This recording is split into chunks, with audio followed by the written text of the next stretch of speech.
Ashurbanipal, also spelled Assurbanipal or Ashshurbanipal, was an Assyrian king, the son of Esarhaddon and the last strong king of the Neo-Assyrian Empire. He is famed for amassing a significant collection of cuneiform documents for his royal palace at Nineveh. This collection, known as the Library of Ashurbanipal, is now housed at the British Museum. In the Bible he is called Asenappar. Roman historian Justinus identified him as Sardanapalus.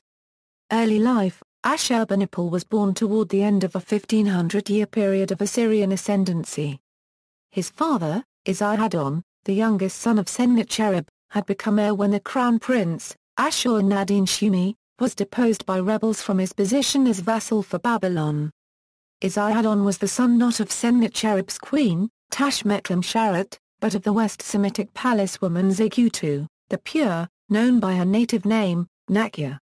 The only queen known for Esarhaddon was Ashur-bāni-apli, who died in 672 BC. Ashurbanipal grew up in a small palace called Bit-Redutai, built by his grandfather Sennacherib when he was crown prince in the northern quadrant of Nineveh. In 694 BC, Sennacherib had completed the palace without rival at the southwest corner of the Acropolis, obliterating most of the older structures. The House of Succession had become the palace of Esarhaddon, the crown prince. In this house, Ashurbanipal's grandfather was assassinated by uncles identified only from the biblical account as Adram-Lech and Shrezer. From this conspiracy, Esarhaddon emerged as king in 681 BC. He proceeded to rebuild as his residence the Bit Mashati. The House of Succession was left to his mother and the younger children, including Ashurbanipal. The names of 5 brothers and 1 sister are known. Sinidin-apli, the intended crown prince, died prior to 672 BC. Not having been expected to become heir to the throne, Ashurbanipal was trained in scholarly pursuits as well as the usual horsemanship, hunting, carrotry, soldierliness, craftsmanship, and royal decorum. In a unique autobiographical statement, Ashurbanipal specified his youthful scholarly pursuits as having included oil divination, mathematics, and reading and writing. According to legend, Ashurbanipal was the only Assyrian king who learned how to read and write. Royal succession: in 672 BC, upon the death of his queen, Esarhaddon reorganized the line of succession at the instigation of his mother. He used the submission of Median chieftains to draft the vassal treaty. The chieftains swore that if Esarhaddon died while his sons were still minors, they and their children would guarantee the succession of Ashurbanipal as king of Assyria and Shamash-Shamakin as king of Babylon, even though Ashurbanipal was the younger of the two.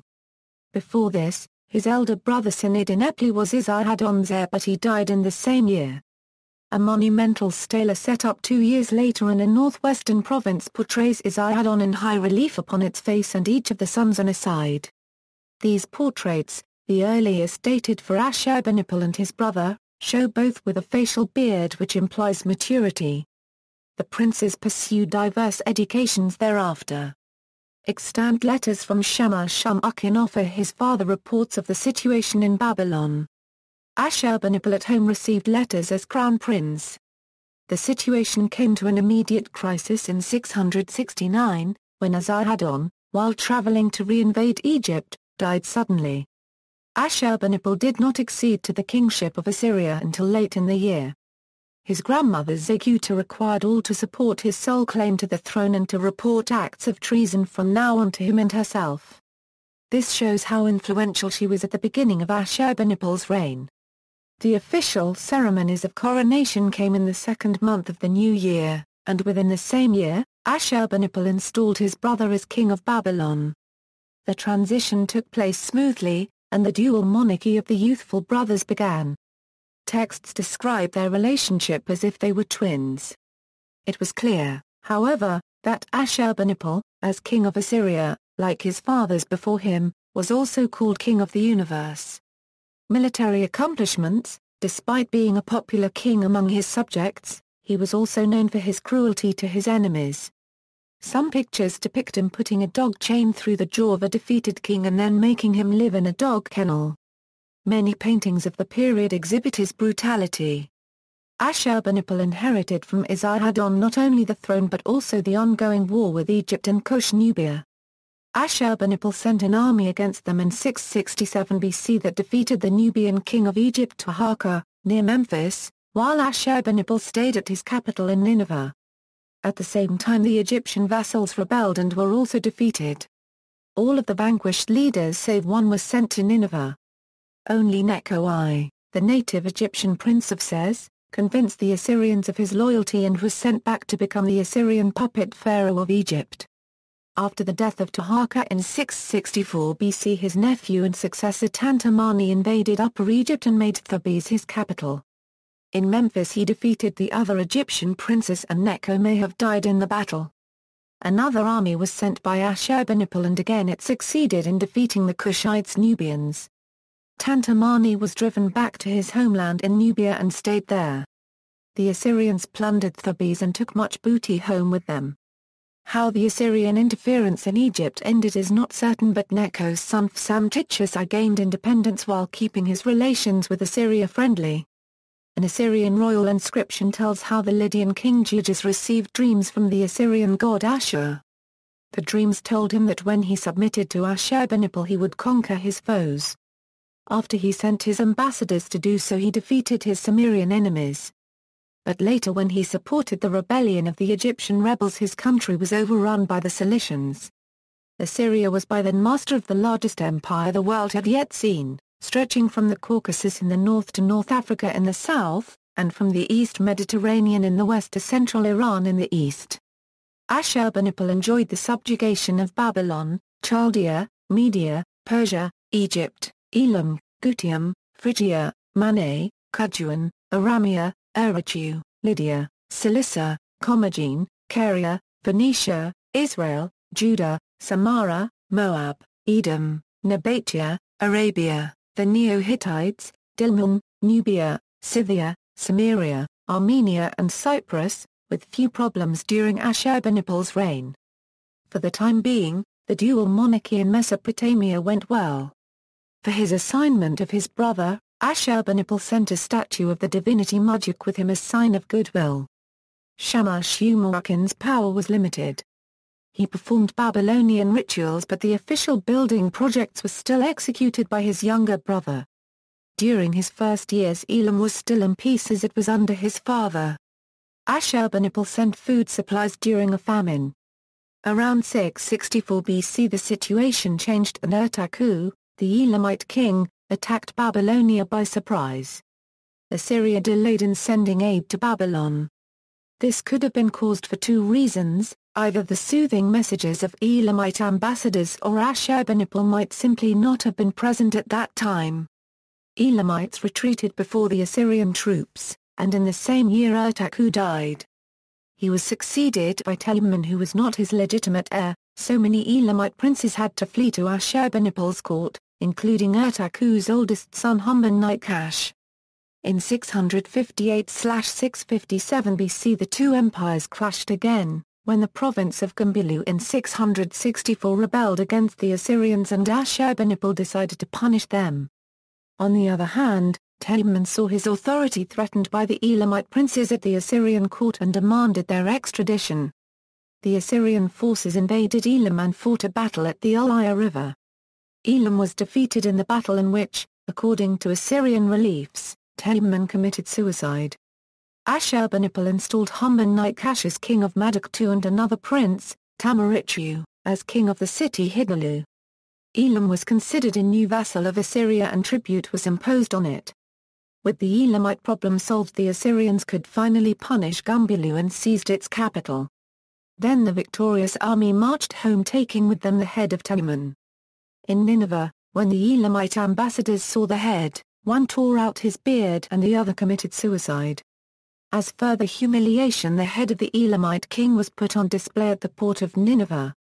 The death and head of Telamon was depicted multiple times in the reliefs of Ashurbanipal's palace. Friction grew between the two brother kings and in 652 BC Babylon rebelled.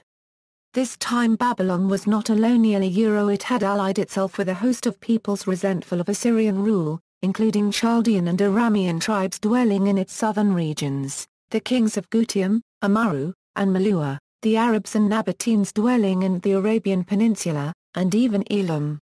According to a later Aramaic tale on Papyrus 63, Shamash-shum-ukin formally declared war on Ashurbanipal in a letter where he claims that his brother is only the governor of Nineveh and his subject. Again the Assyrians delayed an answer, this time due to unfavorable omens. It's not certain how the rebellion affected the Assyrian heartlands, but there was some unrest in the cities. When Babylon finally was attacked, the Assyrians were victorious. Civil war prevented further military aid, and in 648 BC Borsippa and Babylon were besieged. Without aid the situation was hopeless. After 2 years Shamash-shum-ukin met his end in his burning palace just before the city surrendered. This time Babylon was not destroyed, as under Sennacherib, but a massacre of the rebels took place, according to the king's inscriptions.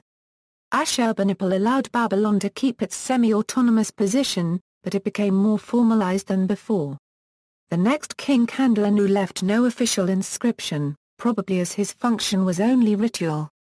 The end of the Assyrian Empire. During the final decade of Ashurbanipal's rule, Assyria was peaceful, but the country apparently faced an underlying decline due to overexpansion, the lack of funds from its devastated colonies, and insufficient troops to govern its vast empire. Documentation from the last years of Ashurbanipal's reign is scarce. The last attestations of Ashurbanipal's reign are of his year 38, but according to later sources, he reigned for 42 years. After Ashurbanipal's death in 627 BC he was succeeded by Ashur-bāni-apli. However, Assyria soon descended into civil wars that would ultimately lead to its downfall. Ashur-bāni-apli was deposed as ruler of the empire in 623 BC by a general named Senshimulazhir who was also declared king of Babylon. His brother Sinshirishkun deposed the usurper in 622 BC, but was beset by a series of crippling civil wars against his rule in Assyria itself. During his rule, the Assyrian Empire began to unravel, with subject peoples ceasing to pay tribute. Babylonia took advantage of the anarchy in Assyria and rebelled under Nabopolassar who claimed the throne in 620 BC, and the next 4 years saw Sinshirishkun encamped in Babylonia trying to unseat Nabopolassar whilst trying to quell wholesale rebellion in the Assyrian heartland.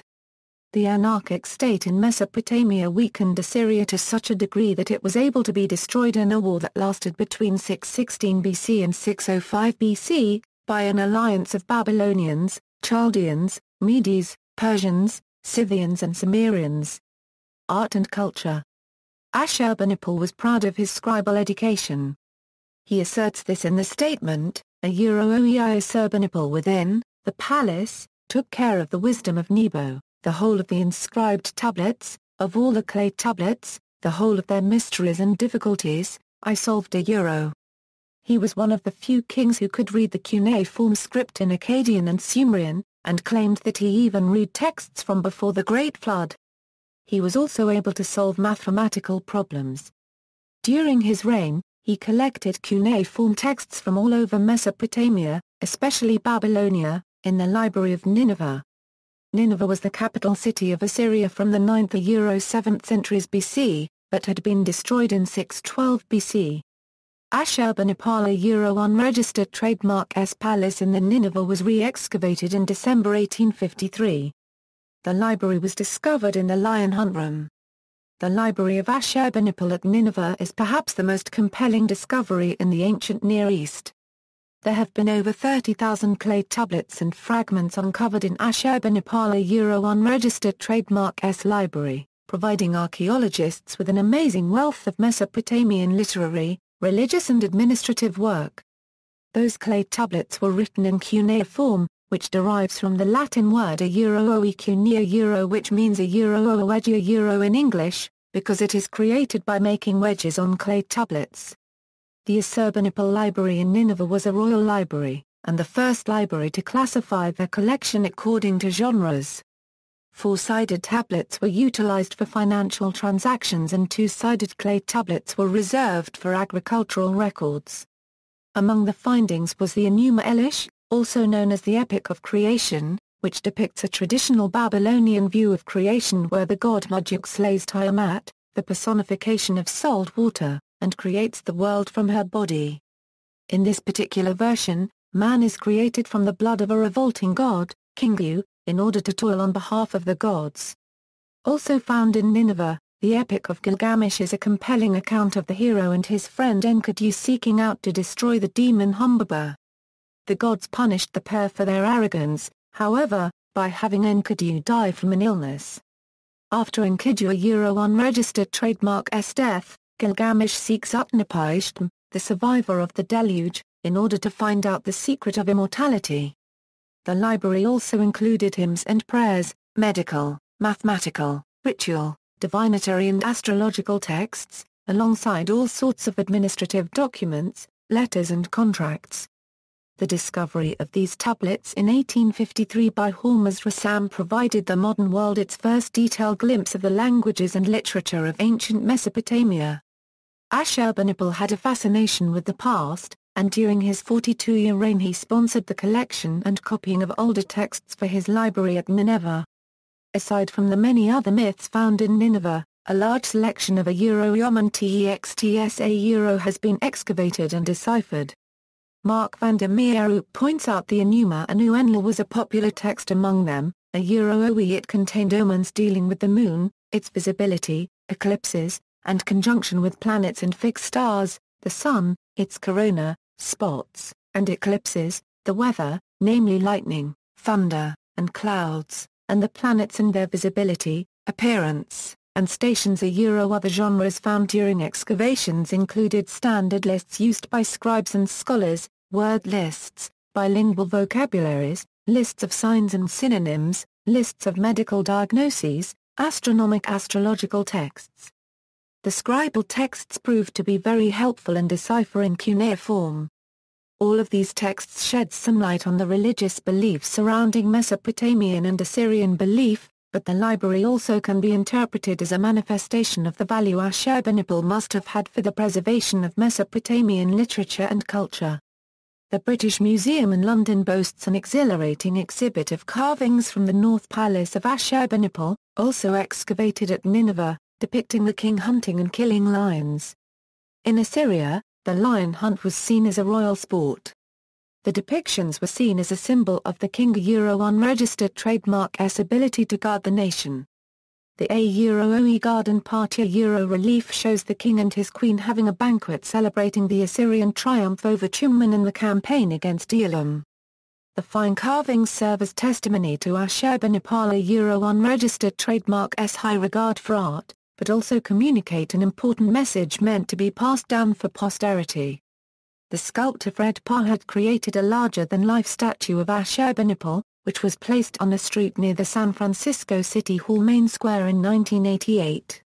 The sculpture shows Assurbanipal wearing a short tunic and holds a lion cub in his proper right arm. The figure stands on a concrete base, with bronze plaque and rosettes.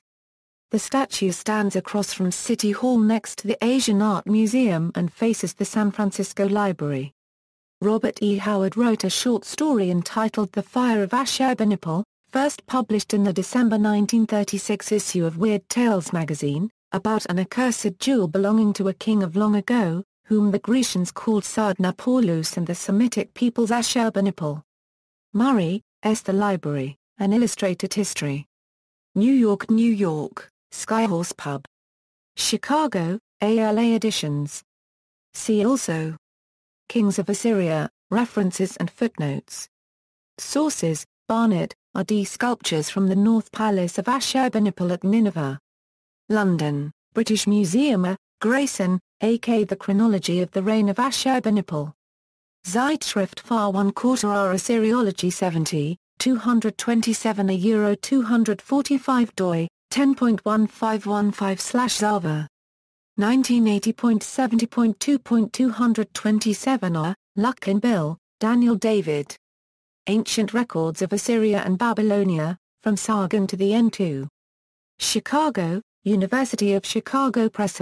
Oates, J. Assyrian Chronology, 631-612 BC. Iraq 27, 135 159 doi, 10.2307/4,199,788. Olmsted, A.T. History of Assyria. New York, Scribner, Russell, John Malcolm. Sennacherib's Palace Without Rival at Nineveh. Chicago, University of Chicago Press. External links, Ashurbanipal, the Library of King Ashurbanipal webpage, Assurbanipal Coronation Hymn, History of Assurbanipal, translated from the cuneiform inscriptions by George Smith, Historical Prism Inscriptions of Ashurbanipal I, editions E, B1 A €5, D, and Carl Oriental Institute, Geldings for the Gods and the Origin and Life of Greece and the Myth of Greece and Greek People.